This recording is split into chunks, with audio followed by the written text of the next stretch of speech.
जलन। ममता बहुत ही सीधी और प्यारी लड़की थी, वहीं सुनील एक सरल और आगे बढ़ने की सोच रखने वाला लड़का। सुनील, बेटा सुनील कहाँ है? अरे जरा एक गिलास पानी तो दे दो। हाँ माँ, अभी आया। क्या माँ, पानी तेरे सर के पास ही तो रखा है, क्या हो गया है? तबीयत खराब है क्या? अरे नहीं नहीं, वो उठने का मन ही नहीं कर रहा था, तो देखा ही नहीं। वैसे क्या कर रहा है? यहाँ बैठ ना मेरे पास। माँ पढ़ रहा था। वो क्या ना, नौकरी में तो वक्त नहीं मिलता, अब ऑफिस से घर आकर ही तो वक्त मिलता है। अच्छा अच्छा ठीक है, पढ़ ले जा बेटा। सुनील पढ़ लिख कर और आगे बढ़ना चाहता था, लेकिन माँ की तबीयत खराब देखकर सोचता है कि शादी ही कर ले। कब तक माँ का ख्याल वो अकेले रख पाएगा? तो एक दिन, माँ ये ममता है, मैंने इससे शादी कर ली है। तुम्हारी तबीयत भी ठीक नहीं रहती, तो मैंने सोचा शादी कर लेता हूँ। घर संभालने वाली और तुम्हें संभालने वाली कोई आ जाएगी तो अच्छा रहेगा। माँ अचानक से सामने बहू देखकर हैरान रह जाती है। बेटा ये क्या बात होती है? न बैंड, न बाजा, न दहेज, न शगुन, ऐसे कैसे बहू आ गई? माँ तू तो जानती है, मैं नौकरी के साथ पढ़ाई कर रहा हूँ, तो कहाँ से इतना पैसा बचा पाता कि धूमधाम से शादी करता। वैसे भी माँ, लोग तो आकर खाकर निकल जाएंगे, इसलिए बस वैसे ही। माँ जी, मैं आपका ख्याल रखूंगी। वैसे भी ये आगे की पढ़ाई कर रहे हैं, अच्छा कुछ कर गए तो सबके दिन फिर से अच्छे आ जाएंगे। सास को ममता की बात ठीक तो लगती है, लेकिन मन में कहीं ना कहीं लगता है कि कहीं बहू बेटे को लेकर फुर्र ना हो जाए और फिर तो वो रह जाएगी अकेली। बेटा देख, मेरा जो कुछ भी है, माँ तू तो जानती है, मैं नौकरी के साथ पढ़ाई कर रहा हूँ, तो कहाँ से इतना पैसा बचा पाता कि धूमधाम से शादी करता। वैसे भी माँ, लोग तो आकर खाकर निकल जाएंगे, इसलिए बस वैसे ही। माँ जी, मैं आपका ख्याल रखूंगी। वैसे भी ये आगे की पढ़ाई कर रहे हैं, अच्छा कुछ कर गए तो सबके दिन फिर से अच्छे आ जाएंगे। सास को ममता की बात ठीक तो लगती है, लेकिन मन में कहीं ना कहीं लगता है कि कहीं बहू बेटे को लेकर फुर्र ना हो जाए और फिर तो वो रह जाएगी अकेली। बेटा देख, मेरा जो कुछ भी है वो सुनील ही है, और सुनील का भी अब इस दुनिया में मैं ही हूँ और कोई नहीं। क्या सुनील? बिल्कुल माँ, लेकिन आज से ममता भी मेरे जीवन का अहम हिस्सा है, जैसे तू है। सास को बड़ा बुरा लगता है कि उसकी सल्तनत में कोई और हिस्सेदार कैसे हो सकता है। कैसे कोई और उसके 30 साल के बेटे की जिंदगी में अचानक से आकर बराबर का हिस्सेदार बन सकता है। देख बहू, मैं भले थोड़ा बीमार रहती हूँ, लेकिन इसका मतलब यह नहीं कि घर की चीजों में मेरा कंट्रोल खत्म हो गया है। मैं आज भी इस घर की रानी हूँ, समझी? बेटा सोचता है कि ये माँ को अचानक से क्या हो गया। कल तक जो माँ कहती थी कि जिंदगी का कोई भरोसा नहीं, वो अचानक से जंग के मैदान की झांसी की रानी कैसे बन गई? माँ क्या हो गया? सब ठीक है ना? अचानक कैसी बात कर रही हो? ममता का आज पहला दिन है, स्वागत करो उसका। आसपास की आंटियों को बुलाओ, नई दुल्हन की मुंह दिखाए करवाओ। खैर, सास होने का फर्ज निभाती है और बाद में एक सहेली के साथ बाहर निकल जाती है। क्यों री बताया नहीं कि बेटे का ब्याह कर रही हो?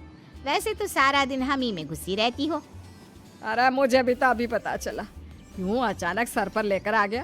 कहता है बहू है माँ तुम्हारी, अब इसको भी इतना ही मैं प्यार करता हूँ जितना तुझे करता हूँ। लो जी, ये क्या बात होगी? क्यों इतना प्यार करता है? अरे माँ का प्यार तो ज्यादा होता है।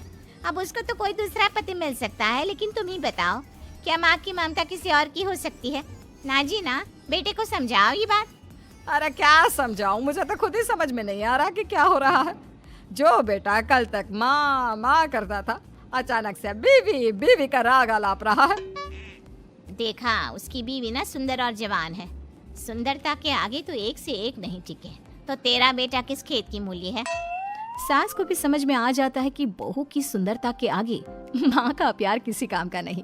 उधर बीवी, ए जी, अम्मा जी सहेलियों को छोड़ने गई थी, अभी तक आई नहीं, हम देख आए क्या? अरे रहने दो ना, आ जाएंगी। कहाँ जाएगी, उनकी आदत है, एक बार जाती है तो पूरी पंचायत खत्म करके ही आती है। अच्छा ही है, खाना वाना खा कर गई होगी। छोड़ो ना, घूमेगी तो खाना पचेगा, नहीं तो ऐसे ही खाट पकड़ लेगी। बहू भी शांत हो जाती है। उधर सास सोचती है कि आज थोड़ा देर से ही घर जाती हूँ, जब बेटा परेशान होकर ढूंढेगा तब मजा आएगा। बीवी को खुद ही पता चल जाएगा कि माँ की दाल नहीं गलेगी। लेकिन वहीं दूसरी ओर घर पर, ए जी, माँ जी अभी भी नहीं आई, हमको तो घबराहट हो रही है कि क्या करें, जाकर पता करें किसी के घर। अच्छा, कहाँ जाओगी ये भी बता दो। पहला दिन है तुम्हारा इस घर में और एक ही दिन में मोहल्ला छानोगी क्या? वहाँ तो आप भी तो नहीं जा रहे हैं ना, हमको फिक्र हो रही है। अरे यार, ये रोज का है अम्मा का, खाओ और सो जाओ। बस फिर क्या था, बेटा बहू खाना खाते हैं और कमरे में सोने चले जाते हैं। उधर जब सास को कोई देखने नहीं आता तो वो हार कर घर आ जाती है, जहाँ वो देखती है कि सारे घर की लाइट्स बंद है। सास को गुस्सा आता है। बहू, ममता बहू कहाँ हो? लेकिन सारे दिन की थकी बहू को ऐसी नींद आती है जैसे किसी ने भांग की गोली खिला दी हो। वो तो नहीं उठती। उठकर आ जाता है बेटा। क्या बात है अम्मा, काहे चिल्ला रही हो? अरे सो जाओ ना, सुबह की थकी है बहू, वो सो रही है। जोर से बोलोगी तो नींद खुल जाएगी उसकी। माँ को गुस्सा आ जाता है। फिलहाल तो सो जाती है, लेकिन मन ही मन ढेर सारा जहर बहू के लिए भरा होता है। सुबह बहू चाय बना रही होती है कि सास धीरे से गैस तेज कर देती है, जिससे चाय का बर्तन जल जाता है। और जैसे ही बहू चाय का बर्तन उठाती है, उसका हाथ जल जाता है। मेरा हाथ जल गया। वो जोर जोर से चिल्लाकर इधर उधर भागती है कि सास थोड़ी देर में उसके हाथ में पानी डाल देती है। हाय रे बहू, क्या कर रही हो? पहली बार रसोई छुई हो क्या? सासू माँ गलती से गैस तेज रह गई थी और बर्तन जल गया, जिससे मेरा हाथ जल गया। हाय रे, कितना गंदा दाग। छी छी छी छी, मुझे तो उल्टी आ रही है तेरा गला हुआ मांस देखकर। तू ना मुझे अभी साथ से खाना मत लगाना। बहू भी खुद का हाथ देखती है तो उसे भी रोना आ जाता है। कुछ दिनों के बाद सास की सहेली आती है, बहू चाय बनाकर लाती है। उसके जाने के बाद सहेली कहती है, बहू की सुंदरता ऐसी है कि कोई भी दीवाना हो जाए। वैसे तेरे बेटे का क्या हाल है? अरे वैसा ही है, बहू के पीछे लट्टू। क्या करूं, कुछ समझ में नहीं आ रहा। मैंने तो बहू के चेहरे पर दिवाली के पटाखे की चक्री फेंक दी, उसका पूरा चेहरा जल गया। अब देखो ना रही सुंदरता, और ना ही अब मेरा बेटा उसे पूछता है। अरे अब तो वो उसे छोड़कर दूसरी भी देखने को बोल गया है मुझे। बहू सारी बात सुन रही होती है। आंटी एक बात बताइए, क्या भरोसा है कि दूसरी सही आए और आपके अनुसार रहे? देखिए आंटी, मेरी सासू माँ को गलत बात सिखाने की जरूरत नहीं है। हमारा परिवार साथ में खुशी से रह रहा है। देख बहू, मेरी सहेली की बेइज्जती ना कर, वही अच्छा रहेगा तेरे लिए, समझी? बहू नहीं मानती है। वो बार बार उनकी सहेली को घर से निकल जाने को कहती है। तभी सास की सहेली पास के चूल्हे से लकड़ी लाकर बहू के चेहरे पर लगा देती है। बहू जोर से, अरे ये क्या कर दिया? मैंने कहाँ किया, ये तो तूने किया। तू ही नहीं चाहती थी कि बहू बेटे के साथ रहे, भला मैं क्यों करूँगी? मैं तो चली, निपटो अब। बहू रो रही होती है, दर्द से चिल्ला रही होती है, लेकिन सास उसे डॉक्टर के पास नहीं ले जाती। तभी पति आता है। क्या हो गया ममता? ये दाग कैसे लगा? तुम कैसे जली? ममता कुछ नहीं कहती, बस दर्द से करा रही होती है। पति माँ की तरफ देखता है। हो ना हो माँ, ये पक्का आपका काम है। आप ही ममता से जला करती थी ना।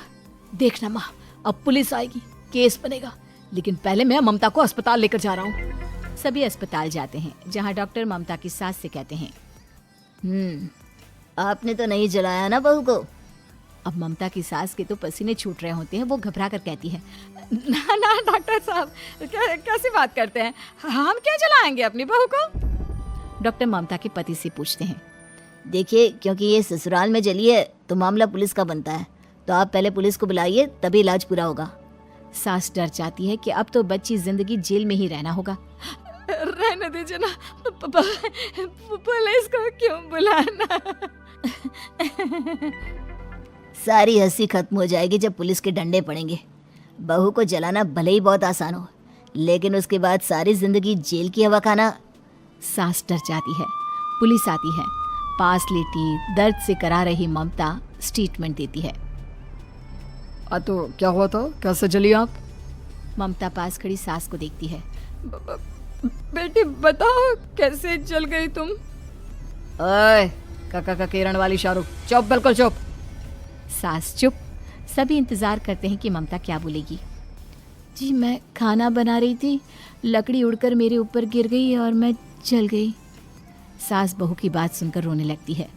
देखा माँ, कितनी समझदार है ममता। ये चाहती तो, हाँ बेटा, ये चाहती तो मैं आज जेल में होती। मुझे माफ कर दे, मैं आगे से अभी कभी ऐसा नहीं करूँगी। बहू के साथ मिलकर रहूँगी, मुझे माफ कर दे।